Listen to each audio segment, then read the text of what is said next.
Is death the end? Humankind has strived to answer this question since the birth of civilization. The major religions believe that after we die, part of us moves onwards. But some believe this journey can be halted, that a spirit or soul can become trapped between this world and the next, remaining with us as ghosts. The people you will see tonight have one thing in common. They all truly believe they have come face to face with ghosts. Ever since I've been a child, I've been able to see what we would loosely call ghosts or dead people. Machines blew up, lights banged. I always felt I was being watched. I just lifted my head and said, F off. And it went. I was thinking, stupid girl, what's she doing out this time of night? Weather like this, you know, just with a dress on. It's quite hard to believe that a child is seeing something supernatural. I thought, why are my parents talking about these people that are here? It was almost as if I was being possessed. Am I not allowed?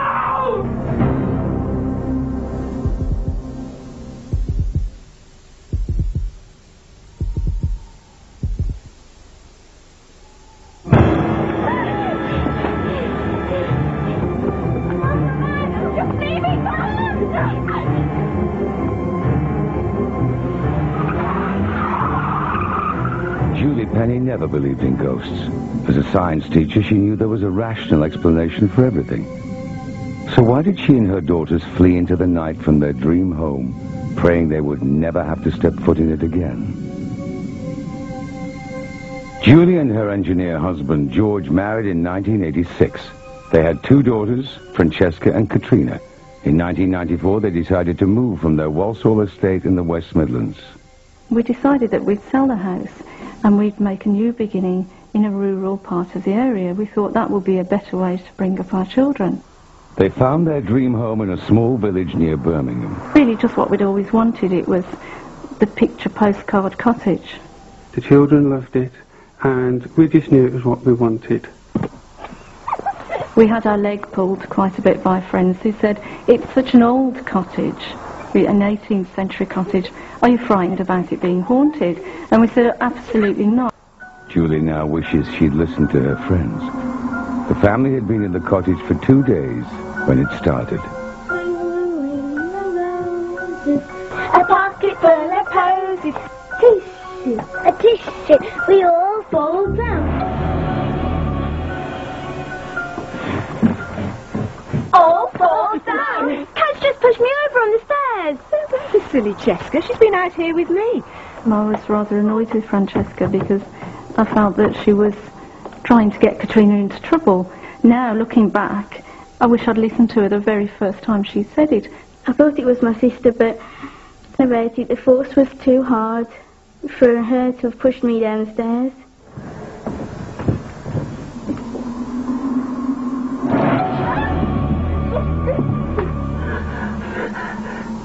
It was like an adult-sized hand that pressed on my face as I went to go up the stairs. At the same time, there was a very cold breeze coming down the stairs. When I got to the top of the stairs, none of the windows were open. As a science teacher, I have to give logical reasons and answers to everything, and that's what I teach children to do. For the first time in my life ever, something was happening that I had no control over, and I didn't have an answer to it. Julie was having a hard time persuading her husband that anything was wrong. I wanted to believe what I was being told, but I am an engineer by trade, and unless I can see it or touch it, it doesn't exist. I was beginning to believe George and think, I must be imagining it. I can't explain it, so what's the other answer?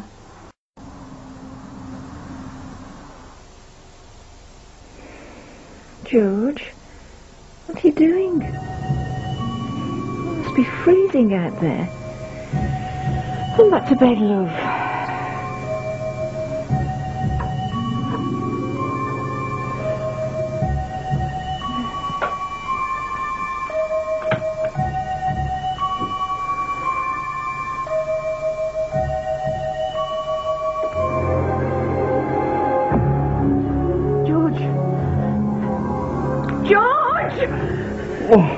What's the matter? What is it? The man! The man! Do you care that I've got to be working in 2 hours' time? Mo, there was this man in our room, and then he disappeared. He looked exactly like George. He'd got a really, really strange outfit on. It was cut in a style I'd never seen before. Over the next few months, the strange events got worse. There were terrible smells and unexplainable electrical problems. Wondering if she might find the answer in the history of the old cottage, Julie visited the local library. The village apparently was a real den of thieves. The stagecoaches were always being held up. There were lots of hideouts for highwaymen. It was really a very rough area. We found out that our cottage was linked up to the Welsh Harp pub by a series of tunnels.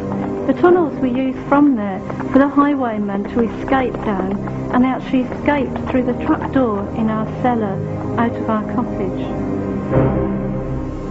Close by there was a tree which was a hangman's tree.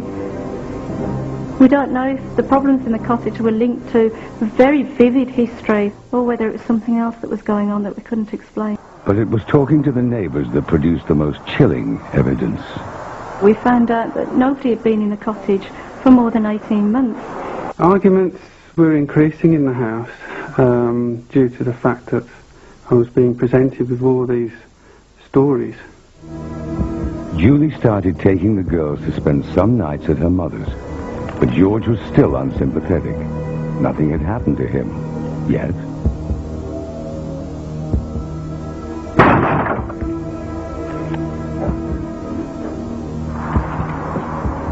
The bang at the door was immense. The whole house shook. I ran to the door immediately and opened it, expecting to see somebody or something there. There was nothing there. George was about to experience firsthand what his family had been going through.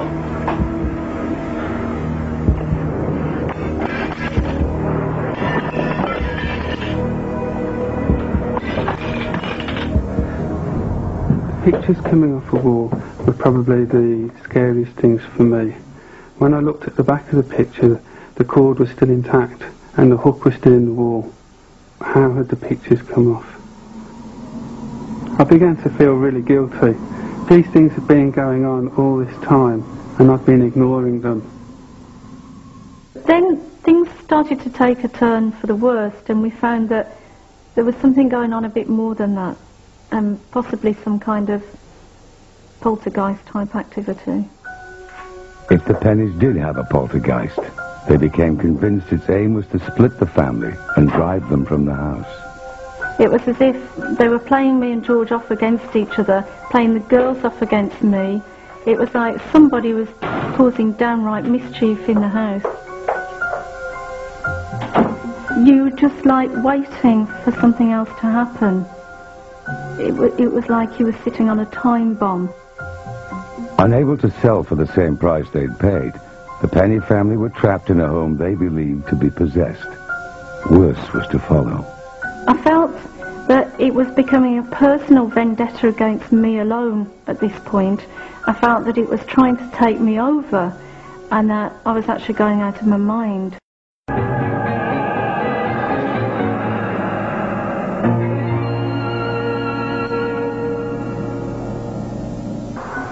Julie found herself losing control. She felt as if she was being forced to do things against her will.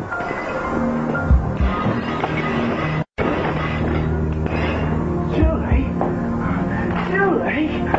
Oh, love, what have you done? What have you done? Look yourself. You've cut yourself off. I got out!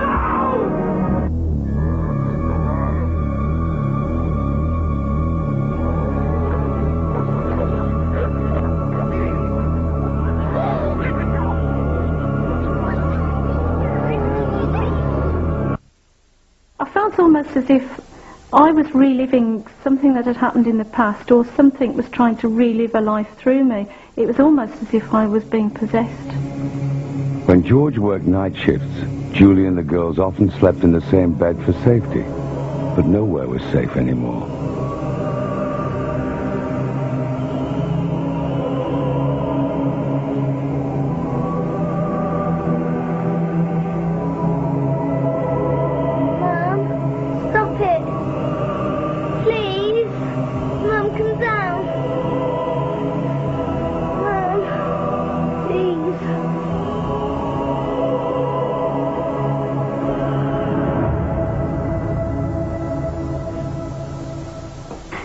quite tired and I thought it was my eyes just playing, but when I looked next to me, my mum had gone. So I thought, okay, I'm not dreaming, my mum is like up there. So that's when I just started screaming.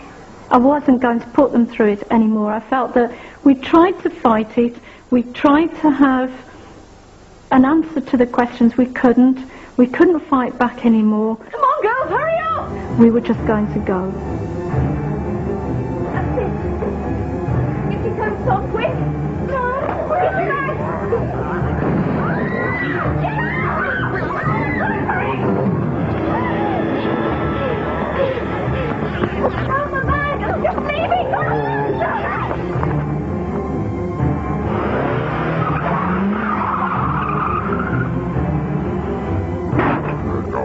I felt as if it had won.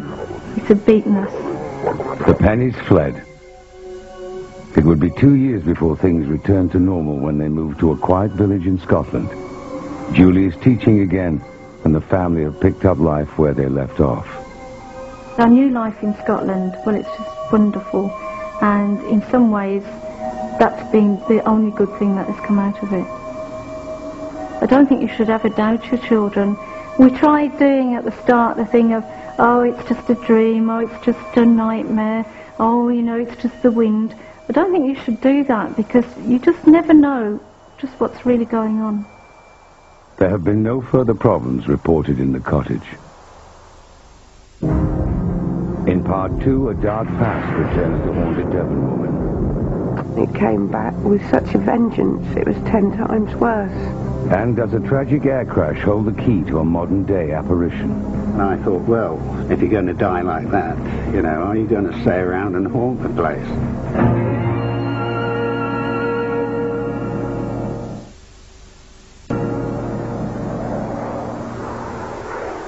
The St. George Hotel in Teesside.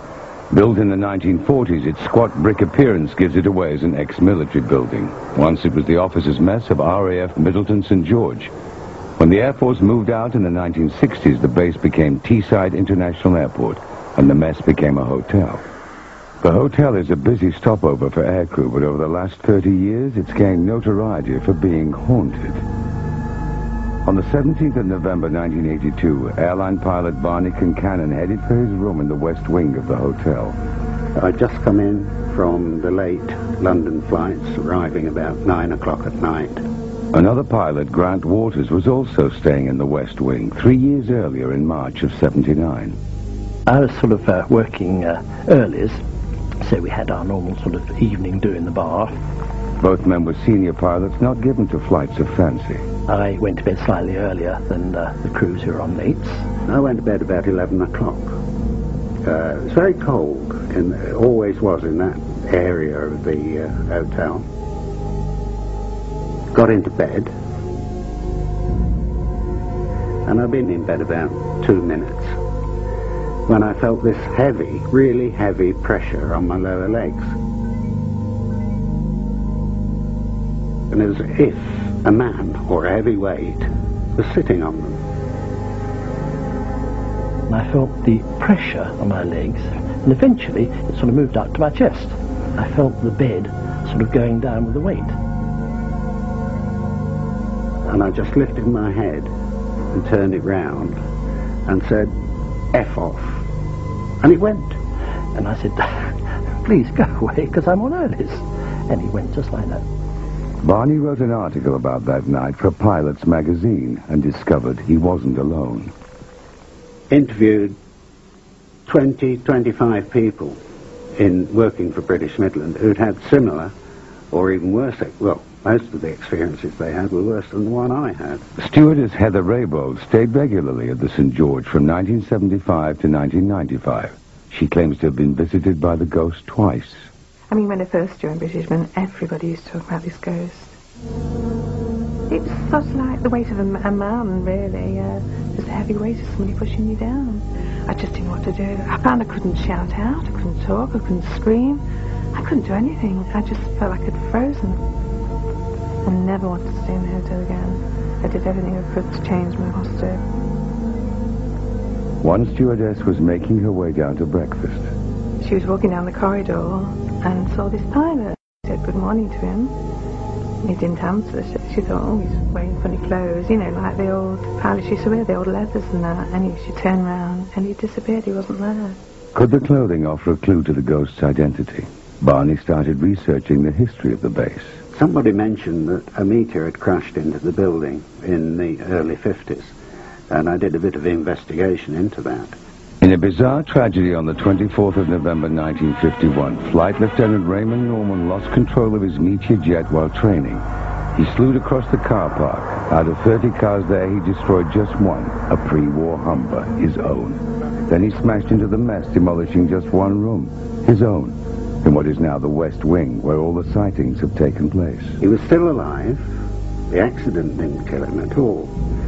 And as he was getting out, a lump of concrete fell down, struck him.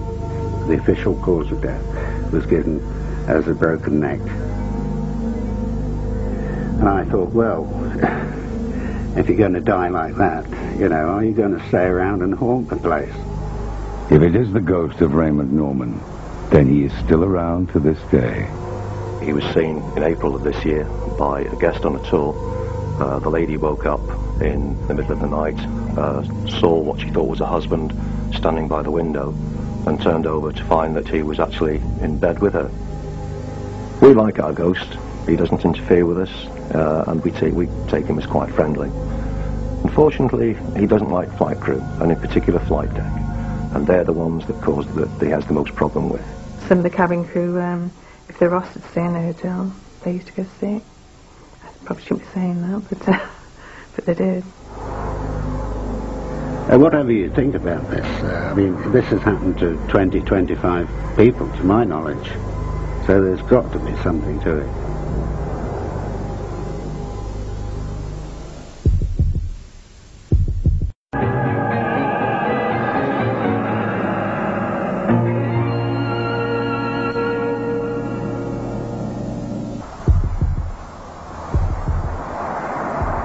Fiona Hutchings and husband Viv live in a mobile home.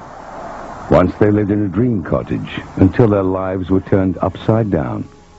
Their story starts over 100 years ago.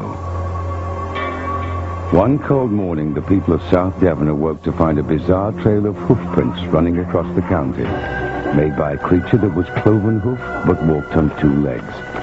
Convinced it must be the devil himself, a mob gave chase only to be beaten back by thick woods.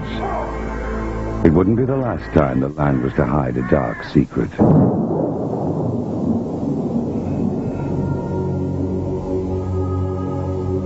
Since then, rumors have abounded of strange goings-on in the woods and moors of the area.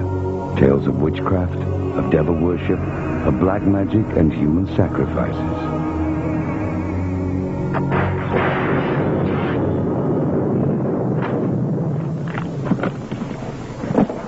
When I saw it, I thought, this is it. This is the house I'm going to live in forever.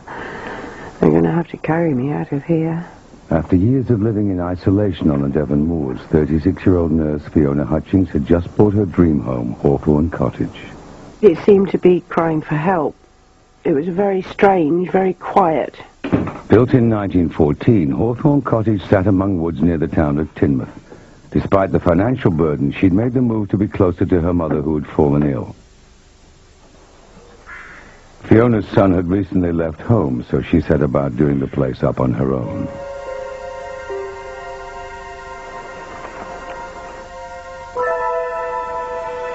From the start, she felt there was something strange about the atmosphere.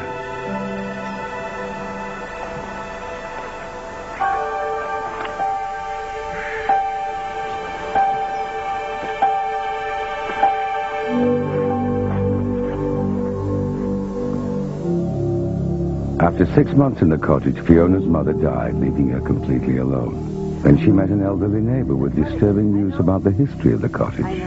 She'd never passed my house because she'd been told by her mother not to. Because she said there's all sorts of funny goings-on down there. And I said, oh, you know, bawdy things. And she said, oh, no. She said naughty things. Really naughty. The old woman told her the previous owner of Hawthorne Cottage had gone mad. Fiona dismissed it as village gossip. But 2 months later, she made a gruesome discovery. I was clearing the outside because it was completely overgrown and I started digging up these cats. They'd all been mutilated and then wrapped and placed in the north, south, east, west positions, which I thought was rather strange. The burying of sacrificed animals is a practice often associated with black magic rituals. Fiona had started to feel uneasy in the cottage, but digging up the cats seemed to trigger something unpleasant.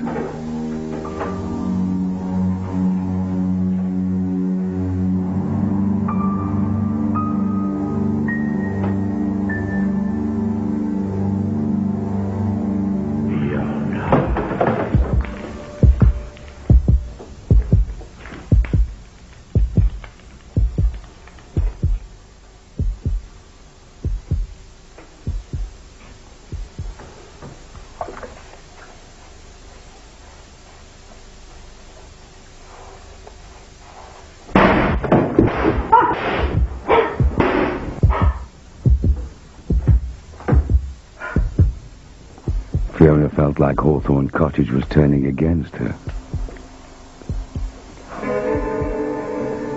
I'd have unexplained electrical faults.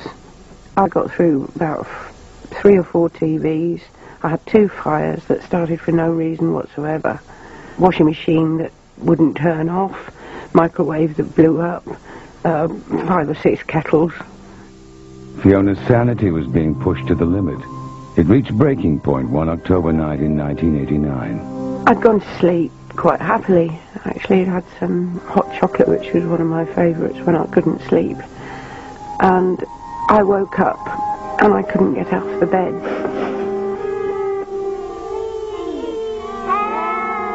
I thought, how did these children get in here and what are they doing in the middle of the night? And I thought, they're not real and something terrible's happened. Leave me alone! For 6 or 7 months, night after night, I didn't sleep at all. I didn't know at the time whether it was me that was imagining it and I was going crackers, or if they really were there. Finally, she could take the nightly visitations no more and called a friend, Louise Barlow, who was a medium. Usually, clients had to wait for several weeks to see me, but a little voice said in me, you need to see this lady now, like today.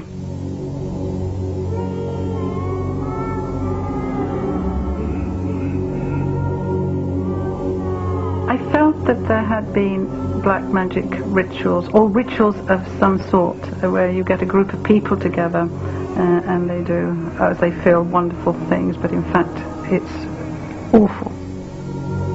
Whether it was that house, I don't know, but it was that land. Louise felt that if Hawthorne Cottage was being haunted by events that happened on the land before it was built, then it was essential to fight back. She called in a qualified exorcist with the liberal Catholic Church in nearby Exeter. The priest who still practices today has confirmed the events. Omnis spiritus immundi. He said the children had been sacrificed, and he said it was a sort of ritual that I wouldn't wish to know about. Domine Jesu Christi. Every time he put holy water down, it was like when you throw water on a bonfire. The ash and blackness. And the smell was appalling. Little by little, the smoke disappeared.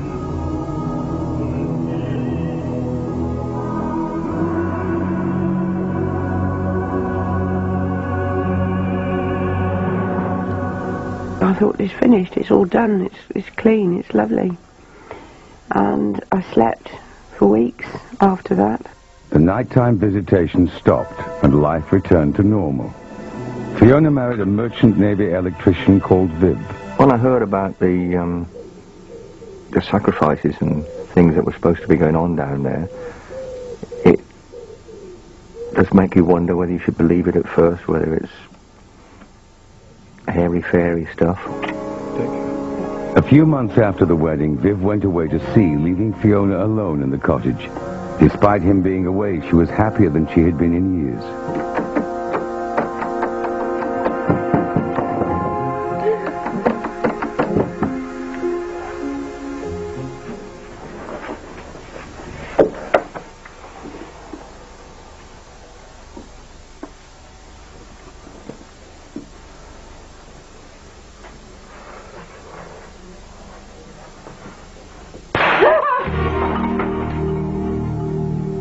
The exorcism may have got rid of the children, but Fiona now believed there was something else in the cottage.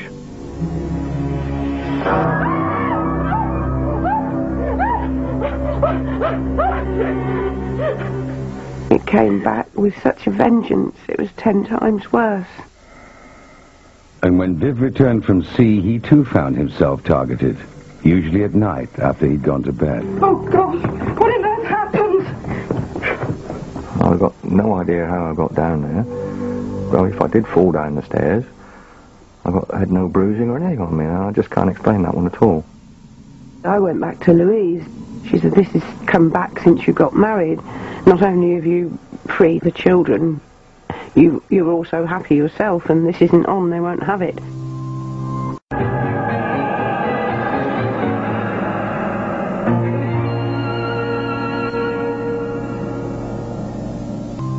After more than a year of being terrorized, the couple were at their wits' end. They had heard rumors of an elusive local man by the name of John Parker. Ever since I've been a child, I've been able to see what we would loosely call ghosts or dead people. I don't look at myself as a medium. I'm just an ordinary bloke on a building site, laying bricks, making a living. But I have been blessed, if you like. What I was picking up from Fiona was pure fear. And I knew that there was very serious trouble in that house. Very serious trouble. At 7 p.m. on June the 6th, 1993, John Parker arrived at Hawthorne Cottage. In 30 years, he claims to have freed hundreds of trapped souls and has never charged a penny for his services. But this was to be his greatest battle. After 5 years of terrifying, unexplained phenomena at Hawthorne Cottage, Fiona and Viv Hutchings have called in ghost hunter John Parker. He is their last hope after previous attempts at exorcism failed. We'll soon have this sorted out. You must be Viv. Pleasure to meet you. Now sit down, both of you, and I'll explain all. John believes that ghosts are souls stuck between this world and the next. He has to persuade them to move on. It is a battle of mind, of strength, of belief. I have to be able to prove that I am stronger than what he is. I could hear footsteps running up the stairs. There's nobody there, of course. Not from this world. Right, you little brothers. An eye for me. I knew that they were sacrificed for the cult that they belonged to. You don't belong, I'm telling you. The house shook, literally. I really don't think I've ever been so frightened, ever. I've fought better than you now, I'll tell you now. To actually hear it and experience it, it was nothing more new about that. What I remember, boy. I'm gonna push you hard. Passing over where you're going. You know where you should be, you've been hanging around here far too long. Go on, I'm telling you, on your way.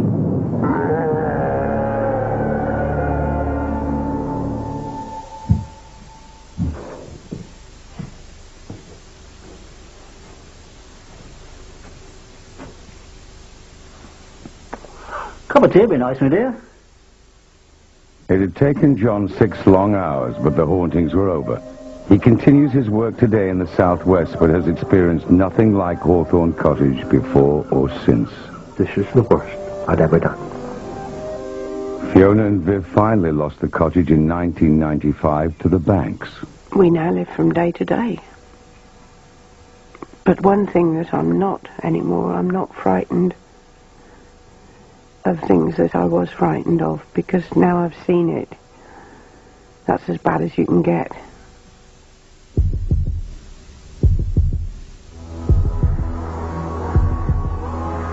"20 miles outside of Bristol is Chew Valley Lake. It's a tranquil place, but its waters hide a secret.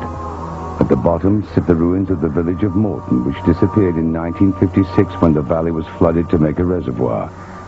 But does the lake also conceal the grave of a ghost? On June the 5th, 1999, Chris Pugh, with his girlfriend Wendy and his daughter Sam, were returning home from Bristol past the lake on the B3114. just as I got to the brow of a small hill, I could see a triangular light at the end of the cat's eyes.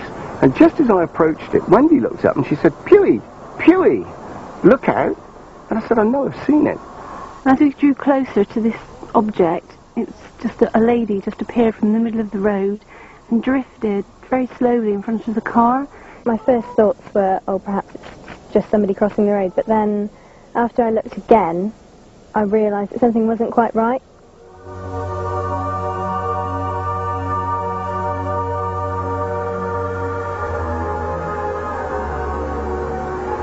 I can remember distinctly that she had long, wavy hair that looked sort of greasy or even wet.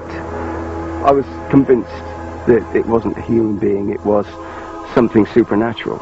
What is it? What could it be? And then the next thing you just think, crikey, that is a ghost. I just knew it. It wasn't until afterwards when I thought about it, I felt absolutely petrified. I didn't really know how to feel, how to handle it, I suppose. So I pulled into a small car park, into a pub just adjacent to the lake, and phoned the police, and that was quite a difficult explanation to give to them. Police searched the area but found nothing. A week later, Chris replied to an ad in the local paper asking for people who had seen strange things at the lake. A meeting at the local historical society was arranged for witnesses of the ghostly girl. There were about 12 people in total, which was amazing because all of them recorded almost the same information when asked a series of questions, yet there was no collaboration because nobody knew each other before that night. One of those who saw her was Carol Gillen. I was thinking, stupid cow, what's she doing out this time of night? Weather like this, you know, just with a dress on. That was when I realised then that she was a ghost. The hairs on the back of your neck stood out, knees turned to jelly, and held onto the sort of steering wheel, like just very slowly watching her go up the lane. I started asking around the local village where I lived if there was anybody that knew of anything about maybe a girl out on the lake road. And then I found a lady that had a book, a sort of stories about neighbouring villages. I actually came across a passage in the book about a girl called Catherine Brown that lived at Stratford Mill, which now is Chew Valley Lake. And the story goes that she'd actually drowned in the moat, and she was only a young girl. So I just surmise that this is who it could have been. Catherine Brown disappeared one day at the turn of the century. The next morning she was found drowned. She'd been dead at least 24 hours. Yet her mother claimed to have seen her the previous night climbing the stairs soaking wet, at a time when she was already dead. The events have left those that saw her wondering if it is Catherine Brown retracing her steps home, a home that now lies deep under the lake. From the dresses that she was wearing, you could see that she was obviously from the turn of the century, quite a while ago, and all the little pieces of the jigsaw started to fall into place. Any evidence of Catherine Brown's mortal remains disappeared when the waters flooded the valley. Somewhere there's got to be a grave, and I would love to think that she's here. And I think until I've actually gone right to the end of the story, I won't be satisfied until I do. But I will find out. And hopefully it is Catherine Brown.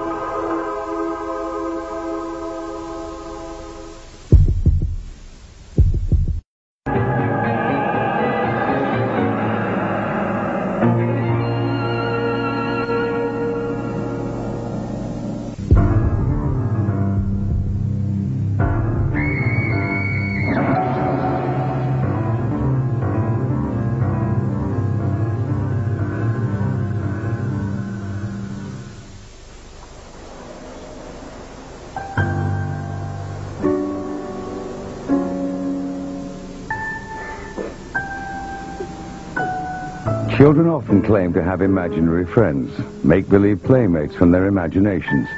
But Susanna Hodson's invisible friends didn't want to play, and she was sure they were real. This wasn't a good thing, it was actually really quite evil. Susanna is now a 20-year-old university student. At the age of 2, she moved with her family to a large Sussex manor house. From as early as she can remember, she claims to have seen people that nobody else could. Shortly after we moved there, she became quite disturbed at night. I mean, she'd have me up night after night after night for clearly no apparent reason. I'd always sleep with the light on the landing on, and I just remember waking up in the middle of the night and feeling absolutely terrified. She would talk about a man called George who actually quite frightened her. For the next few years, the young Susanna continually claimed to see the man called George and a woman called Abby. Most children forget their imaginary friends by the time they start school. Come on, Susanna. Time for breakfast. But not Susanna. Before he disappears. George and Abby kept me awake again. All night. Oh, you and your little friends. Do we should forget about them. Come on. It's quite hard to believe that a child of that age is seeing something supernatural. It's not something you think about. So you tend to assume that these are imaginary friends, perhaps, that she has. When I spoke about Abby and George, there was no recognition there. Oh, yeah, there was nothing, and that was quite confusing to me. Whoa! It was so real to me. Bye-bye, darling. You're going to be Daddy's good little girl. George says that I'm a bad girl. Yes, well, George isn't real, so we can forget about what he says, hmm? You're getting a little bit old for these play friends.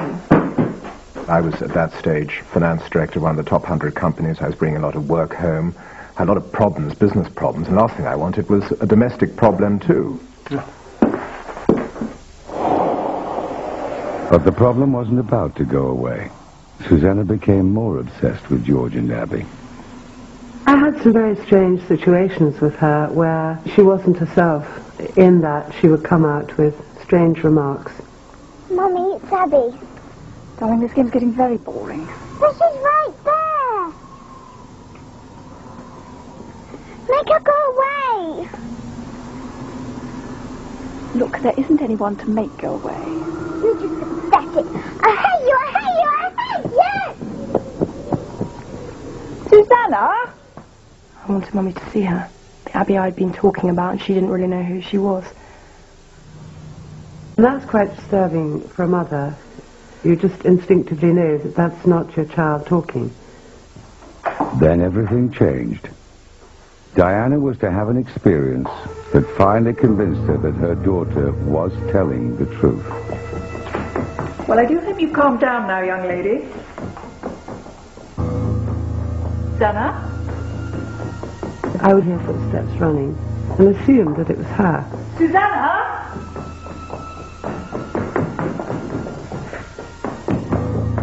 The odd thing was that the footsteps still kept on running. The strange events threatened to drive a wedge between Daniel and Diana.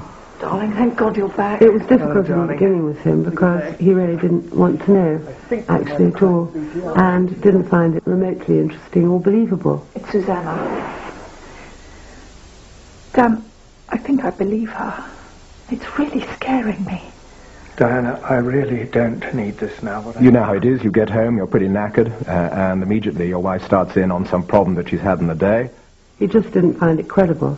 I don't know So what it was bashing my head against a brick wall, and he'd get fed up and cross. We'd have an argument. What are you trying to tell me, that this place is haunted? Darling, right now, I do not need to come home to a house full of hysterical women spouting about bloody ghosts.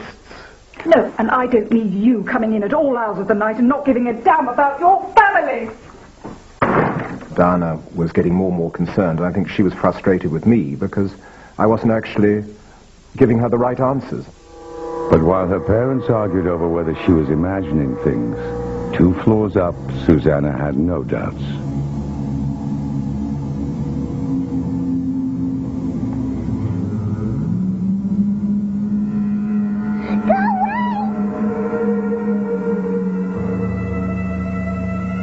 They weren't trying to befriend me. They were just these entities that were in my life.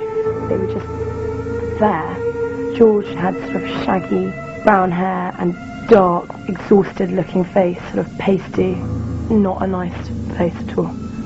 And Abby, she had bags under her eyes and she had straggly black hair. I was so frightened and just curling up on the landing and just sleeping there all night long. I couldn't even go down the stairs, which there was a short staircase to my parents' room. Diana was now firmly fighting in her daughter's corner. I felt that it was bullying my young. And I would actually get quite angry. I would actually verbalize that sometimes when I was alone and no one was listening. You've had your life. Why didn't you just bugger off? Go on, go to hell! You feel somewhat impotent because you don't really know quite what to do or understand how the whole situation is working.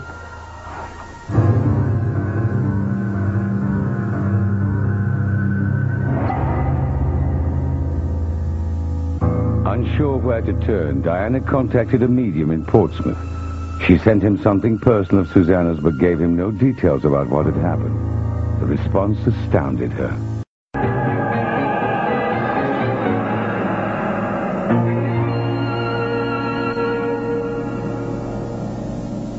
He said there are presences in your house. There's a man who's actually quite evil. His name is George. And there's a woman called Abby. When he told me the names, George and Abby, it actually was very scary because it confirmed everything. The medium went on to describe a terrifying scene claimed had happened at the house when George and Abby were alive. What he saw was a woman running in great fear, chased by a man.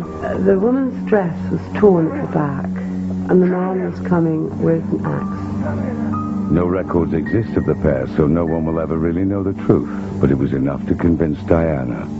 The only thing we could do was to actually have an exorcism, and I'd have to try to persuade my husband. So I said, look, you know, there is this problem. I don't really believe it, but if you can show me some kind of tangible proof, then we can take it to the next stage. It wasn't long before Daniel would be convinced. It was Susanna's 8th birthday, and her friends were invited to a party at the manor house. One of them was a young boy, also called Daniel. I went inside. I think I needed to go to the toilet. I'm not quite sure, but I remember going into the house on my own.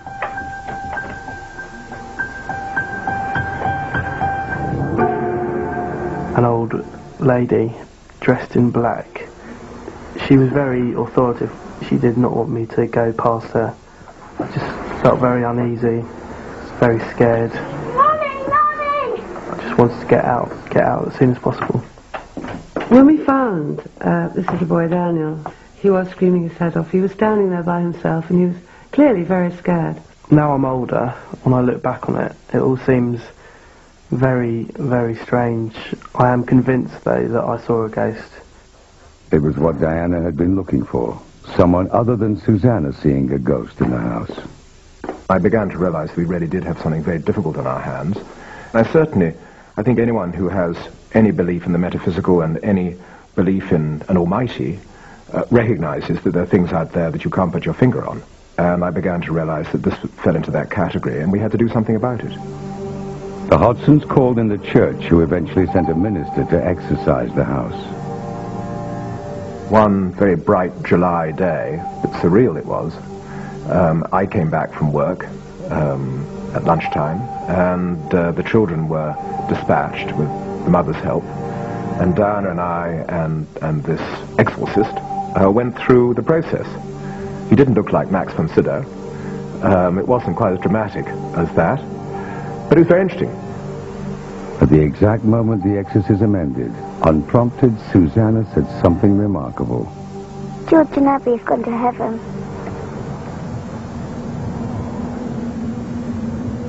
I don't know why I said it. It just came from the feeling. And I said, what's your batting average? And he said, well, about 90%. I would definitely say that if we hadn't remained close as a family, that entity, whatever it was, could have really done some damage. Susanna never saw George and Abby again. Perhaps they had only ever been a figment of young imaginations. It all worked so simply, and the exorcisms have unlocked everything and sent it away, that maybe it was psychosomatic after all. But the story was not over yet. 2 years later, the Hodgsons moved to a new home. Soon after arriving, they invited their next-door neighbor, Marnie Jones, around for tea. No, you'd love it here. The village is beautiful, and don't worry about the locals. Well, I hope so. It's a wonderful place. Feels so at peace. Why? Wasn't your last place? Well, we had some problems at our last house. Where was it? We lived in West Broughton. West Broughton? God. I used to live there. That's amazing. Well, we lived in the manor house. You know, by the church.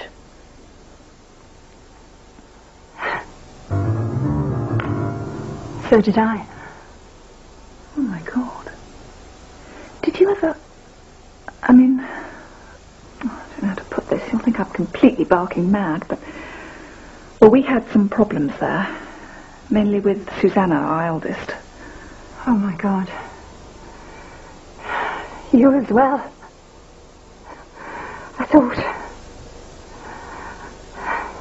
I thought it was only us. In 1965, Marnie was a 5-year-old girl living in the same house as the Hodsons.